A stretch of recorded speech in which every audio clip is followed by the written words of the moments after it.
All right, well, thanks so much for having me. I really appreciate this platform for sure. And so what I wanted to do was just kind of like get into something that I'm very passionate about. And I'm very passionate about like value-based sales, like value-driven sales.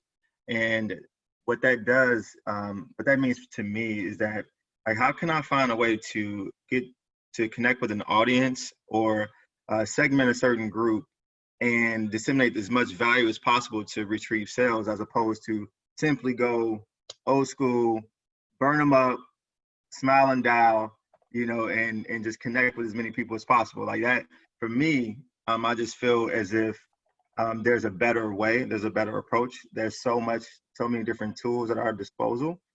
So it was very important that I just really took that on, and elaborated upon that in this presentation. So without further ado, welcome to Turn Up the Value as we crossed out volume as it pertains to, leveraging like the mini micro skills to create great value. All right, so let's like go into history. I'm big on like history and theory, right out the gate, because there's a reason as to like why people go into sales the way they go into it.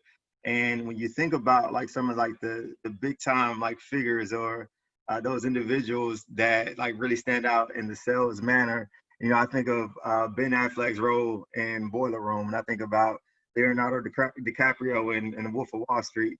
And that there was a certain mantra, a certain mindset to like how they went about success, and it was indicative of like how the world was at that time. So here's just a few quotes that just kind of encompass like that mindset. With the Ben Affleck, a sale is made on every call you make. Either you sell the client some stock or he sells you a reason he can't. Either way, a sale is made. The only question is who's going to close. So closing was everything, right? You're not taking anything else into account. It's all about closing. And then you got this quote over here, and with Jordan Belfort, and it said, "Don't hang up until the client either buys or dies." I mean, like that itself, like you got to know the type of mindset they approach the whole sales cycle with for sure. So with the next slide, let's just talk about like that landscape. Let's talk about like those glorious years of sales. Like when we think about like the yesteryear, and I was joking with Mike in regards to the double-breasted suits and the slick hair and the polished suits, like those are the glory years of sales. So let's go into like what that landscape actually encompasses, right? So you got the 80s and 90s; those are like the prime years. You got the corporate blue chip culture.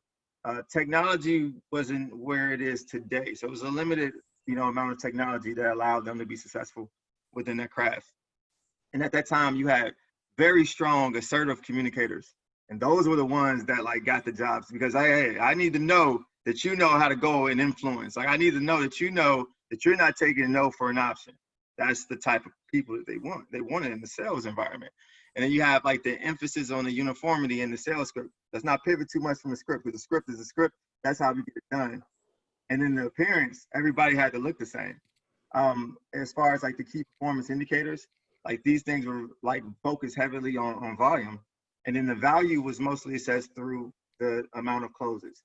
Now, there was a limited amount of diversity in those roles as well, because as you would see in the industry, you'll hear like this term called cookie cutter. That meant that there was a lot of individuals who looked like carbon copies of each other in order to be successful. But let's go and not like limit, what they've done, right? So when I think about landscape, it was just what it is. That's just where it was. But these people had some really strong skills within the process. So let's dig into their skills. So within those skills, I got some that's like bolded, some that's like highlighted here, where this is like a trait, right? These are some of the, like the soft skills, some of the actual skills of sales, and some of like the traits that they embody. So you got grit, you got determination, you got perseverance. They were amazing at objection handling, right? Because either somebody's buying or somebody's dying. So guess what? So they're ready to overcome any type of objection. They had strong communication. Territory management was everything, because their territory was their land. That's how they ate. Negotiation, I mean, probably the best at negotiating at that time, because like everything had to be a close. Highly persuasive, Active listening, I put it here. It was not bolded, but I did want to give that generation credit. I don't want to be that millennial that says you weren't an active listener, because they still had to listen to be able to, garner sales. Had business acumen, that's for sure. You can't refute that. I'll give them way more credit on the client knowledge because they were way more client specific in order to be successful. Heavily entrenched in goal setting. Can't refute that because it was all about closing. And they were hunters, so they had to prospect. So that's the landscape of that generation. Now, it's a vast difference, like from where we are today. So I don't have like what we call, like, I don't know, I didn't know what to call it. Like somebody could have called it sunshine and rainbows or something, but I just call it the current sales landscape. And it's just it's just totally different generation. And right now, like two of the, like my go-tos when I'm like taking on new material and I'm like connecting, I'm looking at guys like Gary V. And I love Gary Vaynerchuk. He does some amazing work out here for those who don't know who Gary V is. So here's a quote from him. When you actually deploy gratitude and empathy, you become numb to negativity, which leads to pure offense, speed, which leads to results. They're not talking about gratitude and empathy in the 80s and the 90s. It's just not happening. It's just not that environment.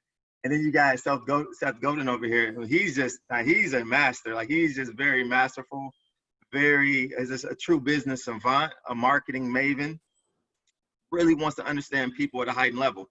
So he's the type of guy that if his customer base is genuinely like 30 people deep, he's one of those guys that he's not looking to build a product or a marketing strategy or sell to 300. He's like, how do I connect with that 30 and I have sustainable business at a heightened level? So he's into, one of his quotes states, people do not buy goods and services, they buy relations, stories, and magic. I mean, once again, that's just something we're not talking about over 20 years ago. So let's dig into the actual landscape, right? So we're here, as Mike announced earlier, there's a lot of entrepreneurs on this segment or in this week, or just starting up different companies. And that is firmly the startup culture. And within the startup culture, there's an emphasis on technology. And then there's also an emphasis on like clear communicators right now. So what I mean by clear communicators, it's a difference between being a strong communicator and a clear communicator. A clear communicator knows how to manage expectations well. A clear communicator knows exactly how you want to be communicated with, and they communicate with you in that value stream. They don't have to be very assertive in their language. They don't have to be assertive with their tone. I've seen some very pleasant people that I would have never thought fit the sales stereotype, right? Be so amazing in sales because of their clear communication. And that's something that's emphasized right now. You got individual values right now are taking precedence more than just someone fitting a certain script or certain uniform as it pertains to actual wardrobe. People care about who they're buying from. Like, what do you represent? What do you stand for? And how can you leverage that within like your actual statement as you're communicating with me, as you're selling to me? And that's the vast difference from the past. And then you got KPIs now, focus on client engagement and closing ratio.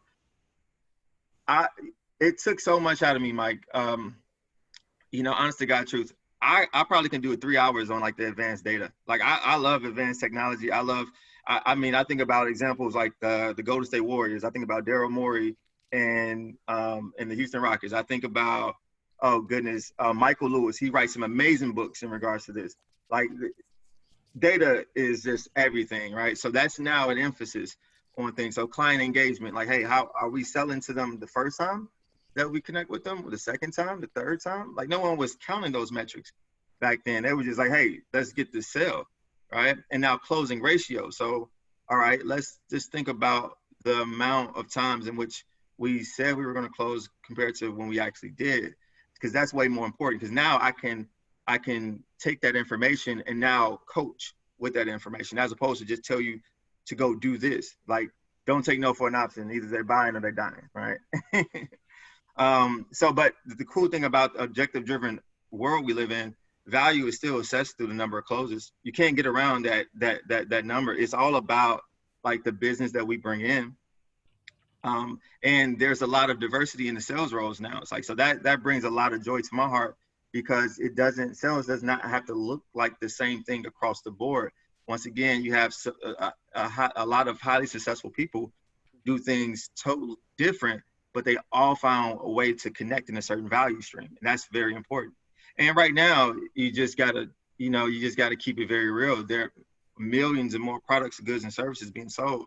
So that gives us way more of a platform to connect with different people in different ways as it was back then.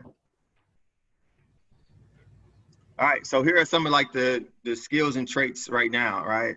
So we got grit, determination, perseverance. I didn't want any of my millennial cohorts to feel like, hey, they don't have grit, determination, perseverance. So I kept that there. I'm like, you know what, that's there as well, right? But we have an emphasis on customer discovery, and I will dig into that further into the presentation.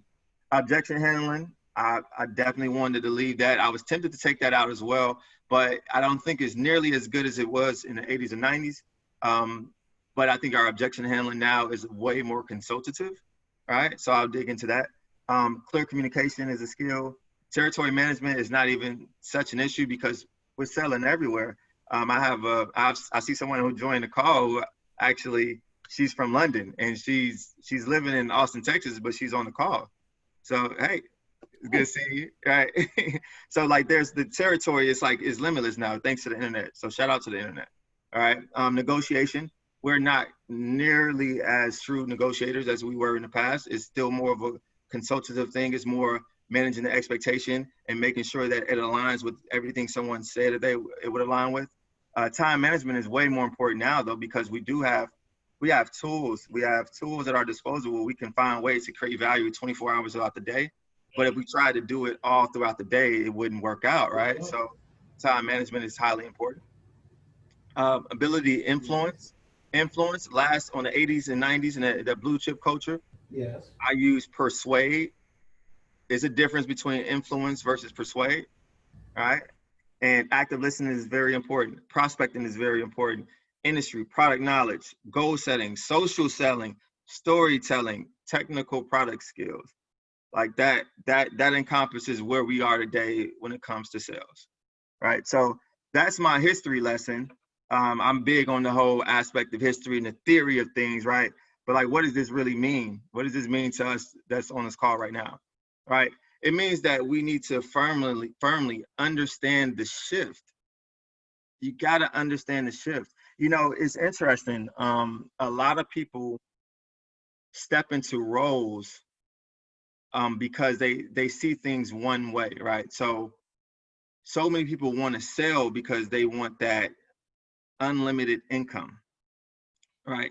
So many people want to sell because they see that being a way to create generational wealth. But if you don't understand the shift in how things are within selling right now, you can't even answer the top question, right? Like, so how does all that information apply to you personally? Like, how does this even apply to your organization? If I don't know how TEKsystems was successful 20 years ago, 30 years ago, we're still a very young company, by the way. And the company started in mid 80s, right in those like those glory heydays of boiler room type selling, right? Like if I don't understand how we've become a multi-billion-dollar organization and I'm looking to sell, then I feel like I'm going to be adversely impacted by that. Then how does this apply to the industry you would love to work within? Now that's interesting, right? Going back to Daryl Morey, I'll use this example. Daryl Morey is the general manager for the Houston Rockets. And I like to use a lot of sports analogies, but I try to make them very relatable. So if someone just hates the sports analogies because it's so synonymous with business, excuse me, but I try to find a way to blend it all together. But Daryl Morey, he wanted to be in the NBA. He knew that. He graduated from Northwestern, knew he wanted to be in the NBA, working for an organization, helping them build out like the organization to be the best. He didn't see a straight line of sight there. So he ended up working at a company in Boston where they did consulting at a high level for very, very big corporations. So he was selling, but all the while he was working towards the NBA. So I use that question because so many people are selling because they want to get to something else. They want to tap into a different industry. They want to tap into a new market. So how did that paradigm shift impact that ideal organization for you or the ideal industry, right? And then how does this apply to people currently holding major roles within organizations? This is so big, right? Especially in the sense of modeling. Modeling means so much to organizations. Modeling is the way, I mean, even if you even look at it in a very loose stance, even for me to have put people onto this slide, right? Well, excuse me, into this actual presentation, they have served as somewhat of a model for me, right? So I need to understand how they're traversing through it. I need to understand what are they saying about the industry shifts. And a lot of people are not really tapped into the actual industry as it pertains to the executives or the new generation leadership when it comes to actually understanding how they feel or how they're traversing through the industry. That is, I think everyone is doing themselves a disservice if they aren't finding a way to do that at a just somewhat of a minuscule way, in a minuscule way, right? Nothing too time intensive, but you gotta understand how things are shifting with the people who are already in the seats. What are they saying? Are they more into the old school mindset, or are they highly innovative? Are they highly creative? Do they believe in, like, hey, I want to hire people who are better than me? Because you got some people from the 80s and 90s who thought anybody with a stronger skill set, that's a threat, as opposed to like, no, let me hire someone that's better than me now so we can level up their skill set, and then we can actually work towards this organization being better. I naturally win from it, but they win the most, and I get to move on within my leadership, and I get to learn from them. There's not a lot of people in the past who believed in that.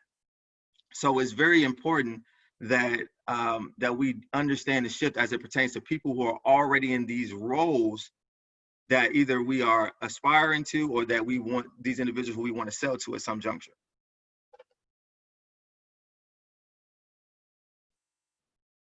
All right, so here we go. And this is where it gets interactive, and I hope that we don't have anyone that's too shy right here. All right. I'm a firm believer. This is my quote right here. Information is the greatest asset and the biggest disconnect. The last couple years have firmly blew my mind. Like my mind has been blown, right? Like simply because I never knew throughout the course of my life that I would introduce things into a conversation, introduce either topics or information into a conversation. And I'm doing it just simply because I think that this is a cool moment. Let me say this. But then I'm working in the sales industry where a lot of individuals, either they don't care about it, that information, unless it directly pertains to them, or they only do that same thing when they want to self-promote. And I was just like totally like blown away, because I was like, man, I turned 32. You see the happy birthday on the wall back here. I just turned 32 on September 2nd, and it's like I've been living like 31 years almost when it really hit me. I was like, wow, I never knew that I was using information totally different than the people I'm even working with at the time for 5 years. And that's what could bring the biggest disconnect, right? So if I'm in that setting, then there are a lot of people who naturally tune me out because they think I'm either self-promoting or I'm giving them information that's irrelevant. So now I'm being very inefficient because I'm thinking valuable information, but if it doesn't mean something to my teammates or something to like the target team, or I call them the tiger team, because like we're going hunting, right? We're going to figure out how to really capture more business. If it doesn't mean anything to that group at that time, then I'm wasting my breath essentially on it, right? So how do you value information? How does your company value information? Have you determined how your clients would like to receive information? That's a big one. All right, anybody here right now, just going for totally interactive, has anyone developed like a game plan to disseminate, to disseminate information to their clients, right? And do you all have you ever just like packaged the information yourself, like from what you thought was valuable, or have you sought customer discovery? Like how would you understand what information is valuable to your clients? Anyone feel free to chime in?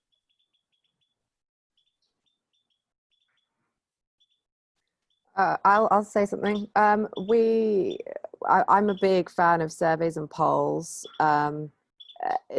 It's a good entryway in. You don't get as much qualitative data as you'd like, but you do, at least you can get to a lot of people real quick. And just, I find it's more useful for figuring out what people don't want to hear. So like Survey Monkeys and things like that, I find those useful. Nice, nice, nice. All right, I love that you just shared that. Thank you so much, Anna, for sharing that.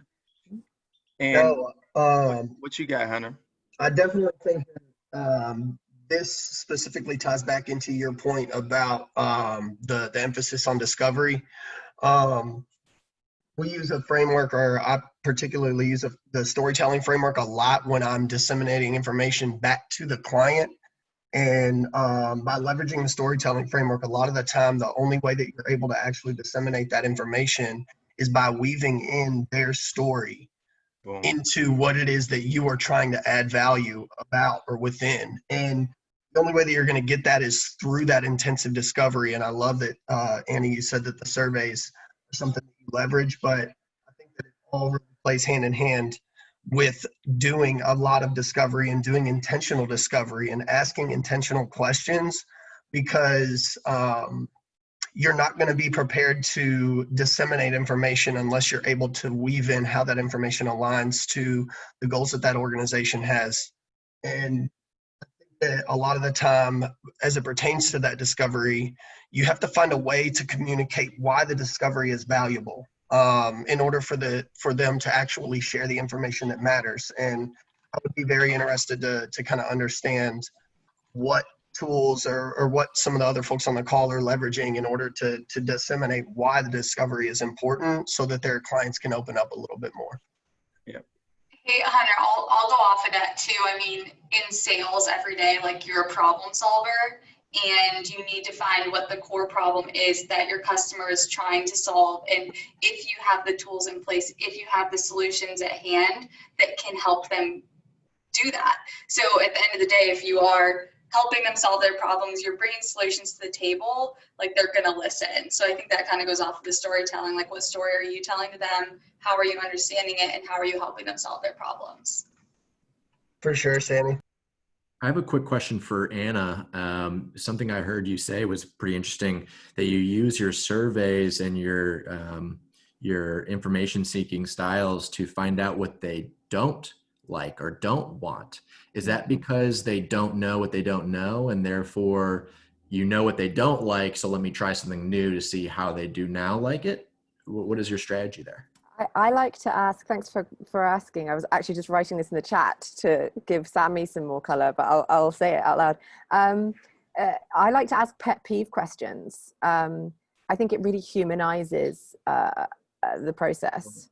So I like to say, you know, what are your pet peeves? So I'm thinking about a time when I was I was a group sales manager for a hospitality and weddings company. And I'm thinking about how I like to ask brides and grooms, what are your pet peeves when you look around a venue? What are your pet peeves when you receive marketing material? Like, what are your pet peeves? So, and that's, like I said, it's very human, it's very personal. People get emotional when they're thinking about that. And as we know, emotion is motion, and it matters when it comes to sales. And it's different to what other people are asking them, right? So it helps them feel like we're listening, and also like we're problem and solution focused, right? We're here to make sure we don't do these things that annoy you. And it's almost like objection handling up front. Absolutely. Absolutely. I love that. And this just goes right into the next question, right? Like, have you determined how to best showcase valuable information about you that showcases who you are? And I'll give a nugget here, right? And for the individuals that work with me, they understand like my struggle, my internal struggle when it comes to this. I struggle with the whole aspect of self-promotion. And I'm a guy, I'm highly active. I do all the time. Like, I'm always doing, like, I'm action oriented. That's just what I do. I do things. But when it comes to like knowing why I'm doing what I'm doing, like I'm good here. I'm good here with who I am. I'm good in my heart. So I felt like I didn't need like a receipt, you know, for the things that I performed. But then I was like, man, like I'm more so like in this whole, like I was kind of more like in the I listen to Jay Shetty as well, and he spent like 3 years being a monk. And I'm like, man, I'm living like that. Like I'm over here in that world as opposed to like understanding like the aspect of business, right? So there was a time in which I got a lot of really great recommendations and accommodations at work through the consultants, to the people I was selling to the people I was offering value to, or extending value to, and they were able to take advantage of great opportunities. And they were writing things for me, sending it back in a survey that we sent out at work. And I wasn't leveraging that to put that on LinkedIn, in which if anybody ever wanted to inquire about who I am, whether it be 2 in the morning, whether it be 5 at night, whether it be Saturday, Sunday, whether it be whenever, no one could see that information. And so I was doing myself a disservice as a seller that has a personal brand that is actually performing the work, because the information was constant, right? It was actually, the information was what it was, but it wasn't present on that vehicle that allowed others to see the quality of the work that I perform and how I've impacted people. So that was big. So I'm just using like something as simple as LinkedIn. Like, do you have videos up about some of the things you perform? Like, do you have like recommendations, right? Do you have that on your actual profile where if you're selling to someone, if someone wants to take a look at who you are, can they see that whenever they feel like checking you out, right? Whenever they feel like understanding if they want to do business with you. And that bullet point, we can take that way further, but that's just a prime example right there, you know? And a lot of people don't leverage that. A lot of people don't leverage the tools where people can understand more about who they are. And that information is valuable to the ones who are going to buy from you. So it's like you actually somewhat like depriving them of an opportunity to learn about you in the way that they want to assess who they want to do business with. All right. So going to the last bullet point here. Hey, where do you place the most important information to your business? Keyword your, right? Like we got CRMs, we got Excel, we got Microsoft Teams, we got a lot of different tools. We got Trello. We have, oh my goodness, it's just a ton of them. Right? You got WhatsApp. You got so many different tools, so many different things to communicate with people, so many ways to communicate with people, so many different ways to store information in regards to you and your business, right? And this is something like Mike and I are going to do over time. We're going to just really get granular and not even just, so yeah, we're going to get granular and we're going to amplify the message. See what I did there, Mike? In regards to entrepreneurship, all right? So in entrepreneurship, totally different than entrepreneurship, same type of mindset, same type of energy, but a lot of the individuals who are highly successful in that organization don't want to hear about those ideas just yet. So you can't always place that in the same CRM or the same area where they are valuing their information because they find that information to be intrusive at that time.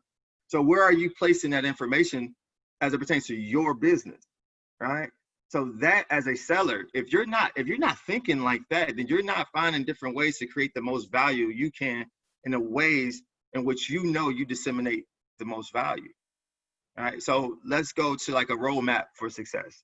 Something very simple here, and I'm looking good on time, and I'm loving y'all. Thank you so much for listening. So here we go. All right, so you have to commit to understanding like your best skills. Let's do this. Hunter, are you there? Yes, sir. All right. Regardless of what we assess as skills in the job, right? In our whole like great company we support, what's your best skill?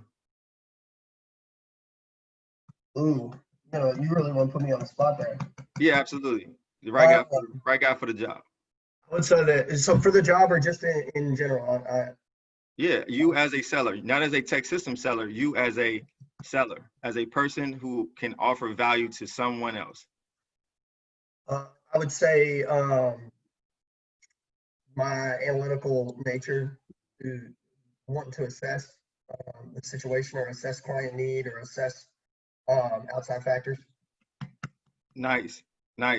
So I asked that question because it's important that I hear that from him, and I work with him very closely. So I know that that's not going to be the same feedback that comes from my director, but what someone could call that like a disconnect, like, no, that's like an area of opportunity for him to really double down on like what he brings to the table, but still satisfy what's needed within the organization. So a lot of sellers are limiting themselves to how the actual company is already constructed and how everyone else has been successful. And it's great to understand that format. It's great to understand the feedback as to like why either you were hired or why even you were someone promoted or given like, the opportunity to work on a specific account. But you have to know your best skill. And I'll go into a way, because I want to get into the how-to on a few different things as we go towards the micro skills at the end. Like there's like a way, it's a formula. There's like a feedback channel in which you can work towards like having like that heightened self-awareness to understand like what your best skill is. So thank you so much for answering that, Hunter. But you got to make the commitment to understanding what your best skill is. Then you got to get ample like feedback like from the team and others, like to understand like how they revere, like what they revere to be your best skills.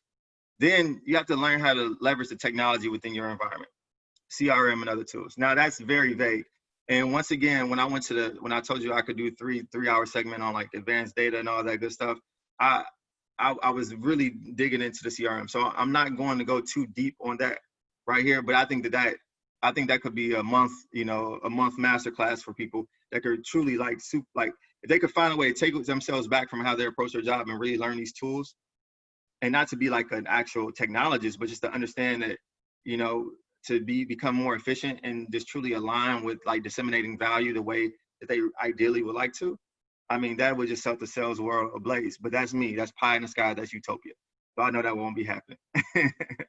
But the CRM and other tools, whether it be LinkedIn, whether it be LinkedIn recruiter tools that we have access to, whether it be LinkedIn special tools, whether it be Microsoft tools, Amazon, AWS, everything that we have, everything that a company either buys or organization buys to support that team, at the minimum, this is something noteworthy right here. At the minimum, just understand the features. Understand the features. If you can write down what the features are, then you can have some self-awareness about what you actually don't possess or what you don't know how to use, regardless of how successful you are. So there are a lot of people, here's an anecdote, right? There's a lot of people who are highly successful within the organization that know how to use like these tools, maybe at like a 10, 20% clip. I'm looking at that 80%, like, whoa, if I could just understand like that next feature in which we can teach them to amplify, like how they can like take their business up a notch, then I'm doing service by my company. But a lot of people are not committed to being open to learning like these different tools and the different functions and the different features that can accelerate their business, especially if they are already doing very well based on how they conduct business. I go a little bit further on this bullet point because the technology should never pull you away from how you conduct your business. It should never, because there's too many different things you can do. It's automation at your disposal. Like there are things like that you can carry the message further. There's a centralized platform, right? Like everything should be harnessed within one area. So the technology shouldn't take you away from how you actually produce. You just have to understand how you can work towards building skills in a manner in which you still feel great about your operating rhythm as a producer, as a seller. And right there, if they can just really find a way to skill build intentionally in small doses as they move forward in a career, then it could genuinely accelerate the operation. It could accelerate the business. All right. And so you want to be very intentional with understanding trends within your client network. All right, I'll put an asterisk right here because it's not rocket science. It's just certain things that we don't care about. Because when we're selling, we're thinking about either adhering to the script, we're adhering to like the 80s and 90s, churn and burn, smile and dial, everybody on the phones now, or we're simply just doing things that we were taught, and it's tough for us to like pivot towards something that may be either unproven, uncertain, or just uncomfortable. But your clients are telling you a lot, regardless of if they're talking to you or not. So if I'm prospecting right now, I'm noticing like, hey, this said organization is reading this book in leadership. They're promoting this. They're volunteering at these type of events. This is where they align. I need to know their core values and like how they showcase what their core values are on their own personal channel.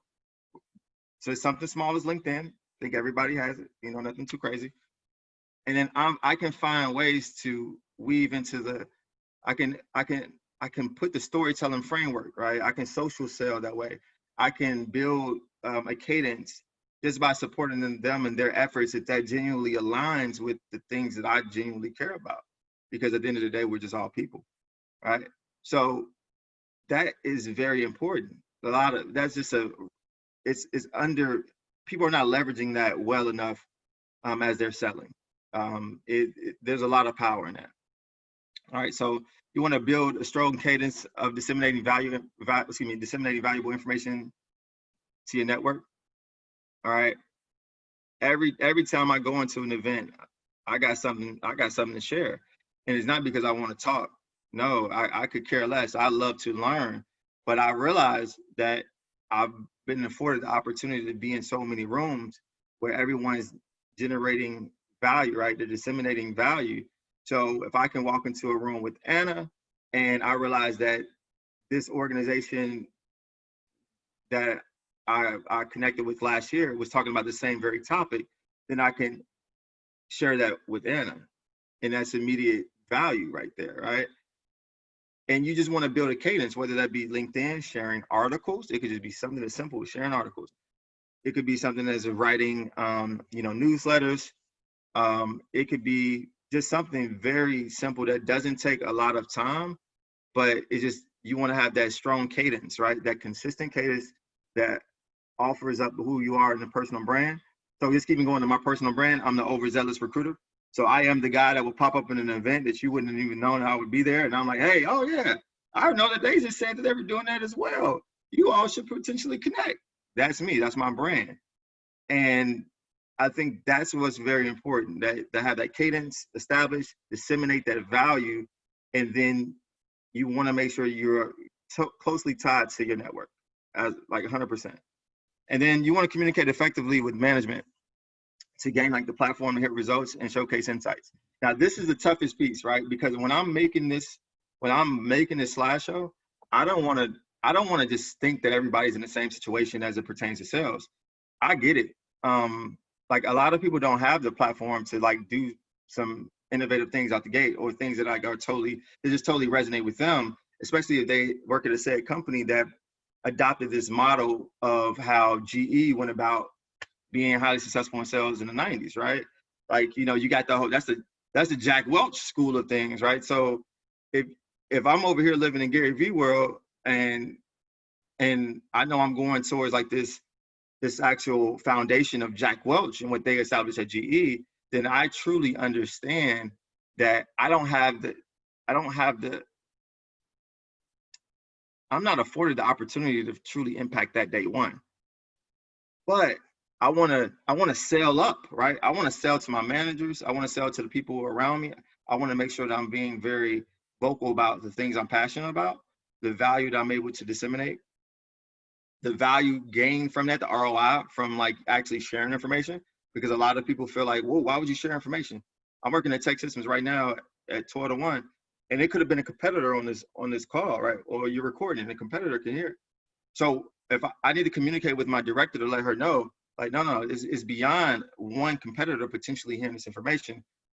It's the spirit of community, and there's a lot of ROI within community, and when you're embedded within it, right? So you have to work with your management or the individuals assessing you to understand how you can be successful within how they already have the business constructed, and where you can have the platform or the venues to share insights because we all have these unique experiences that we can bring to sales that often of us don't really bring, or maybe we do it, you know, in a one-off basis, but we don't allow that to be a part of our operating rhythm, our own individual experiences. Said me, right?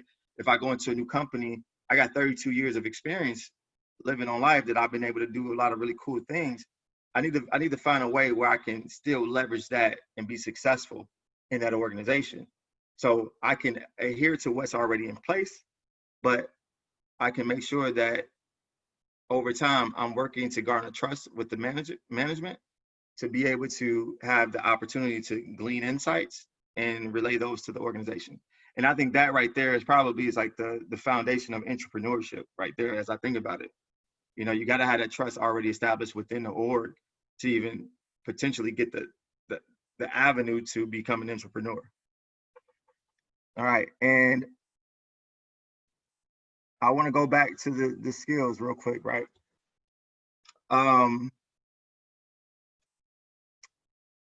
And these are skills right now that we're leveraging, you know, to be successful. And everybody on the call is doing this, right? Everybody's doing great at this, right? We're doing great with, you know, grit, determination, perseverance, throw a little resilience in there. We're doing great when it comes to customer discovery. We're doing great with objection handling. We're communicating clearly. Territory management, not as important for a lot, but for some organizations, for how things are constructed, yes, we're doing great. We just understand the boundaries, right? Our scope of work. Negotiating, yeah, we're doing great. It might not be as hard-nosed as the past, but we're managing expectations, right? We're understanding leverage. We're understanding the value that we're bringing versus the value that someone could potentially offer. All right, we're locked in. Time management, influencing, active listening, prospecting, industry knowledge, product knowledge from my man Hunter. He's the best in the business. Goal setting, social selling, storytelling, and technical product skills. I think that's what we probably got to get better as a collective. But this whole presentation was to delve into the micro skills, right? The intangibles, the things that a lot of people forget about, things that a lot of people don't even associate with this skill set. These skills already up here, right? And that's what we're going to dig into right now. All right. When I think about these micro skills, I think about macro of society. I think about us selling to human beings that have a heart, human beings that have families, human beings that want to hit goals, human beings that want to connect with others, human beings that like genuinely just want to be better. Like just everybody's trying to figure it out, right? Let's give human beings grace, even if we're like, you know, coming at them 100 miles an hour, full speed, full guns blazing with value, right? Because that's what we do. We're armed up with value. So sometimes as an overzealous guy, I can over communicate. I can come in very hype, very high, ready to roll, but I gotta know that I'm dealing with a human being at the minimum every single step of the way. So the micro skill, right? Self-awareness. And I'm a very abstract guy naturally, right? So the last couple of years of my career, I got a new director, and the way that she communicated is really her superpower. And I realized self-awareness, right? I was like, oh, I don't possess that. Oh, I intend to say that same thing. I've been trying to say that.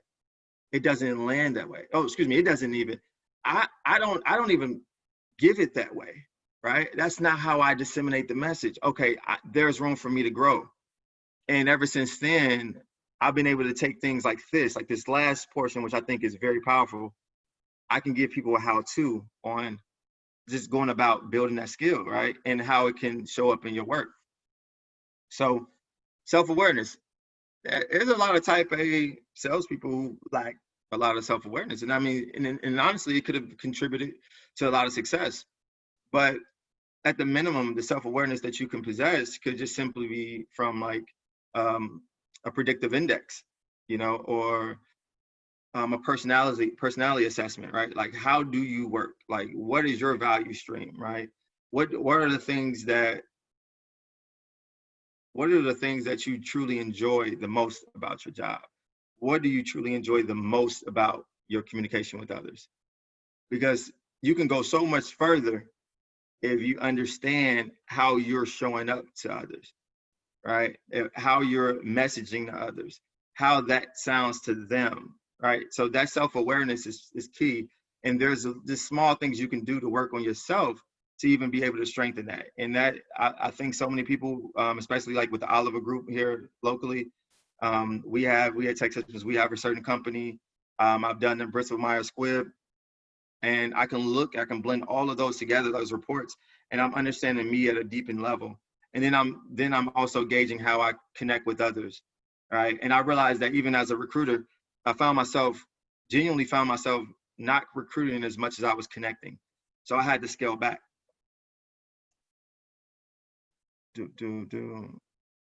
Oh, nice. You got kindness. Like kindness, in effect, for me personally, if I'm recruiting 3 people, I get 3 offers for those 3 people. We've probably been in this cycle for about 2 weeks. High stakes with the client. 2 of those people choose to take another opportunity. I better congratulate those people on that opportunity. Like I have to do that. Like if I don't do that, then I'm not understanding like this micro skill that truly can afford me an opportunity to just connect with others at a heightened rate. And when I say afford me, I mean because I will be showing up kind and grateful, and that just can go so much further in sales as you're dealing with human beings, right? So this is not a how-to. This is more so like, okay, if you're not seeing that you possess this, then you need to fix this, because even if you work on it, I guarantee you get better with it, right? So it's not a how-to like, oh, no, let me just congratulate them so they can, all right, so they can think I'm kind. No. This is something that you need, right? Empathy. Gary Vee elaborates extensively on empathy, and just treating people as a human being. That's so important. All right. Then I threw anticipation in this because I understand anticipation for a lot of people could be slightly kin to like anxiety, and we don't want an anxious mind, but you have to have the ability to solution. So I've heard this from a very successful salesperson before. I'll cross that bridge when I get there. And we got business, it's a Friday, we got business coming up on Monday. And I'm like, okay, I understand their rationale for that, but let's anticipate what the potential outcomes could be. And that way we can solution at a heightened level, right? So work on that anticipation. I get it. It can lend itself towards anxiety. A lot of people don't. A lot of people deal with anxiety at a heightened level. I get it. I understand. I've taken a lot of content in regards to that. But to be able to anticipate allows you to solution at a heightened level when you pair it with other micro skills as well. Hey, Joseph. Oh yeah, go for it. Can I add something on that just real quick? Yeah, for sure. It's my favorite one here that you have, anticipation. We do a lot of psychological stuff in what I do. And I find that quite a few salespeople have what we call hypervigilance, which often comes from like a childhood where they've had to be hypervigilant because it was uncertain one way or another, myself included. And so they had to anticipate a caregiver's needs. And I just wanted to share with the group that we can pivot that into a superpower, right? If you're always hypervigilant, if you're always trying to anticipate what's going on in the room, it can actually be an amazing skill in sales because you're just naturally always reading what's going on around you. And so I just wanted to tie that together because of what you were saying about anxiety. You're right. The flip side of it is anxiety, but it is a really nice superpower too that a lot of salespeople often have. Yep, I totally agree. And just due to time, I'm gonna roll through these real quick. Inquisition. Got to be able to ask great questions. Customer discovery. Oh my goodness, to be able to ask great questions, creative questions to get people to think. Oh, I mean, that's going to do so much for any type of seller. Vulnerability, sharing where you are in your journey, sharing how things are not perfect, but you're working. You're imperfect as a human being, but you're working to figure it out. That does. People relate to that, right? That connects. Continue learning. That almost is self-explanatory, but you would you would think more sellers would do it. At the minimum, can commit yourself to just to learning a little bit more about like either your product or learning more about your industry, or at the minimum, just learn a little bit more in regards to how your organization is shifting, because a lot of people aren't keeping up with the times and how and like organizational management, right? And then you got note taking, right? This is very important. This is something you won't hear from too many people, but you got to have notes. And it's not like it doesn't have to be a full-fledged journal, but it definitely has to be something where like you're taking notes for yourself, and then you're reflecting, and then you're trying to bring things together and like paint a picture. And this ideation muscle is really cool. And in the spirit of entrepreneurship, ideation is so key. So you got James Altucher out of New York, really cool guy. He talks about like really stretching that ideation muscle. And what he does is every day he just writes down 10 ideas. Some of these things would never work, right? But he understands that there will be something that can work, right? So you just have to build the muscle. So many sellers are stuck in that old school sales mentality simply because they never thought about potentially doing anything different. So even if you do nothing with it on a tangible front or a tactical front, whether it be for a year, to have that muscle, like to be able to like figure things out and piece things together as you're conducting business, it just becomes a superpower. I don't know if you're tight on time, Michael, but I do want to say thank you all. And I do want to, if anybody have any questions, comments, that's great. And here's my information. We can extend over time as long as there's questions, however long you're available. But yeah, thank you so much, Joseph. That was a wonderful conversation. I love that we kind of opened it to the audience. And if there are any questions, let's dive into them more. Yeah, well, we got Patrick wrote, active listening equal micro skills. You can't achieve active listening without leaning into these micro skills. Yeah, but we listed that in the skills portion for sure.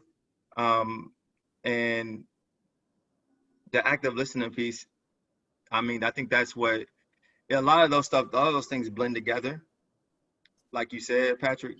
And it amazes me how you can get customer discovery like to be so great through the aspect of active listening and like inquisition and just being able to just ask great discovery questions. All right. Mm-hmm. So you got to be able to actively listen to be able to ask those great discovery questions. Absolutely.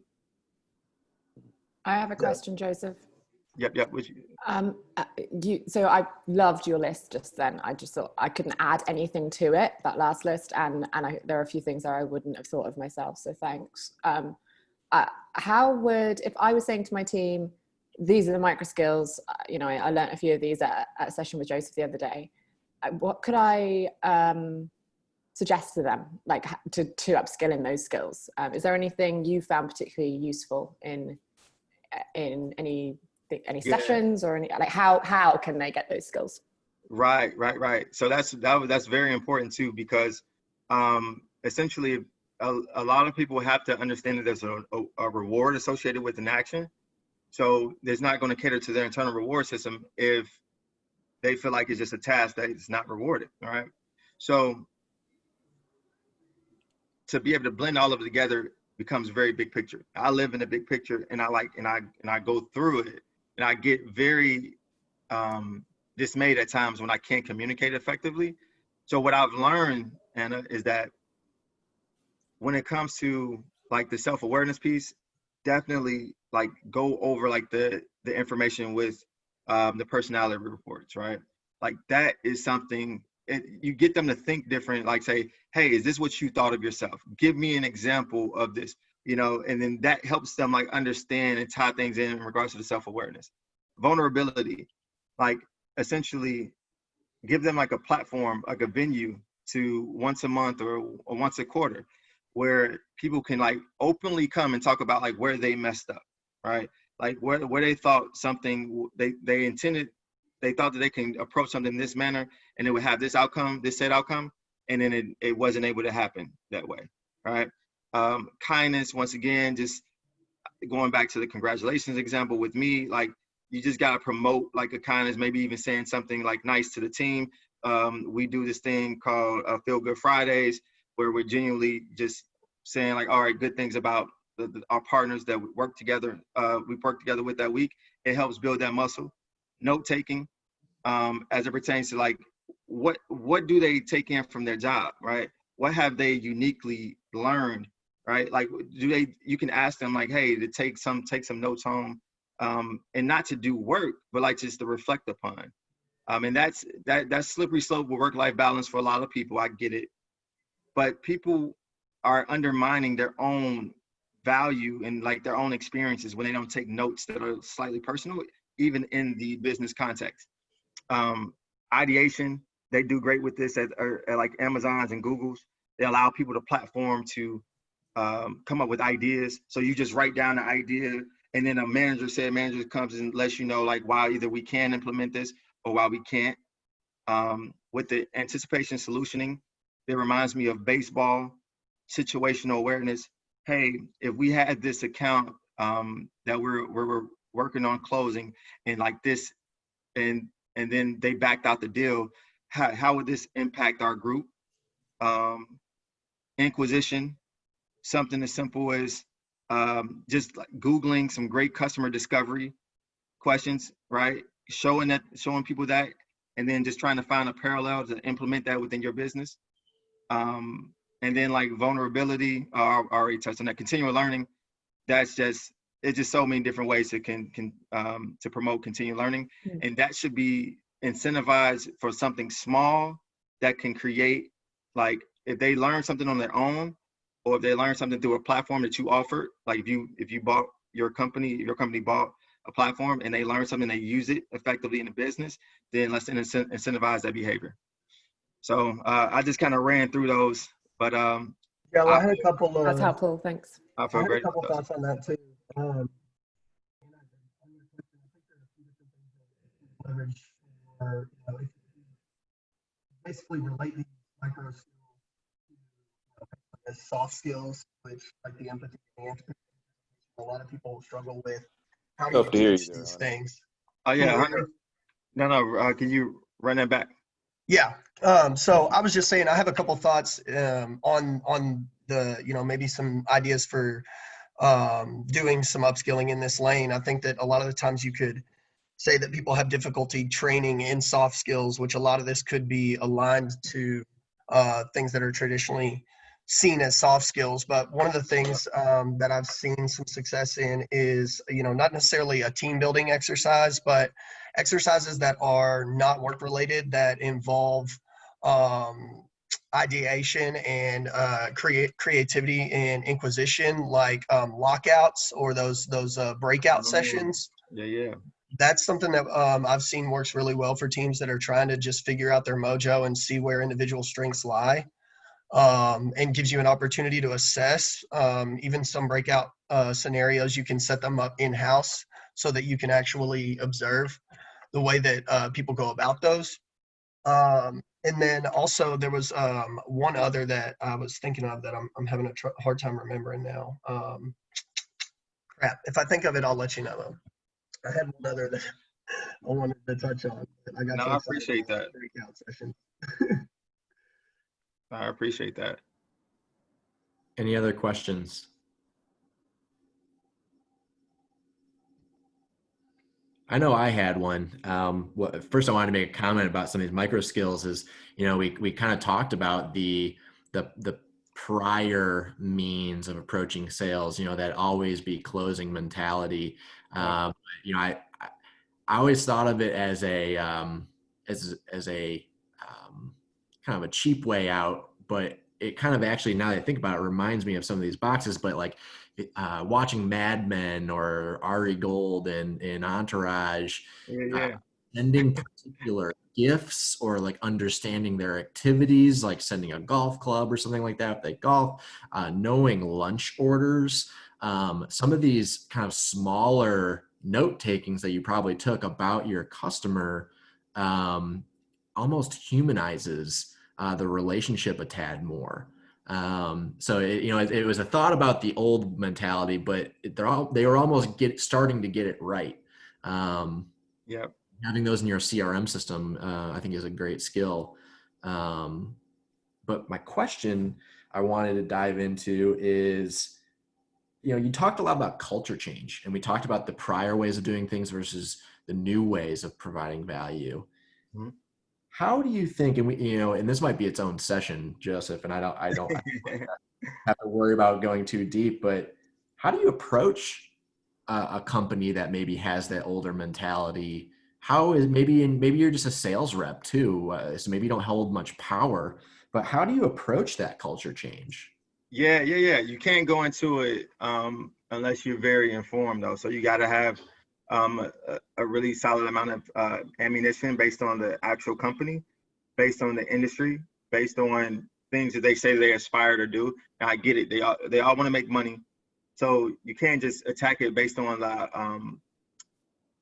based on it being just a black and white thing. As far as like, hey, if you want to make more money, you need to pivot this way, because like that.